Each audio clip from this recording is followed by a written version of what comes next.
દોસ્તો, શું તમને ખબર છે કયા કયા સંજોગોમાં પોલિસીના ડેથ ક્લેમ ડિક્લાઇન થઈ શકે? પહેલું, વીમો લીધાના 1 વર્ષની અંદર જો કોઈ વ્યક્તિ સુસાઇડ કરે છે તો એ પોલિસીનો કેસ ડિક્લાઇન થાય છે, એ પોલિસીનો ડેથ ક્લેમ ચૂકવવામાં નથી આવતો. બીજું, કોઈ માહિતી છુપાવી હોય, જેમ કે કોઈ વ્યક્તિના ઓપરેશન હોય, બીપી હોય, સુગર હોય, ડાયાબિટીસ છે, જે કંઈ વિગત છુપાવી છે બીમારીની, તો પોલિસી પાછળથી કંપનીને ખબર પડી ત્યારે પોલિસીનો કેસ ડિક્લાઇન થાય છે. ત્રીજું, જો જૂની પોલિસીઓની વિગત છુપાવવામાં આવી છે તો ડિક્લાઇન થાય છે. ખોટી આવક બતાવવામાં આવી હોય તો પણ ડિક્લાઇન થાય.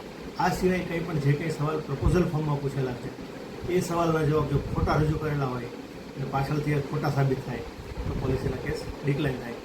એટલે કે પોલિસી લેવી અગત્યની નથી, પણ ક્લેમ પાકવો એ બહુ અગત્યનો છે. એટલે ખાસ સાવધાનીપૂર્વક જો તમારી પોલિસીમાં જે કંઈ એક્સક્લુઝન લખેલા હોય છે એ બધા એક્સક્લુઝન વાંચો, સમજો, વિચારો અને પછી જ પોલિસી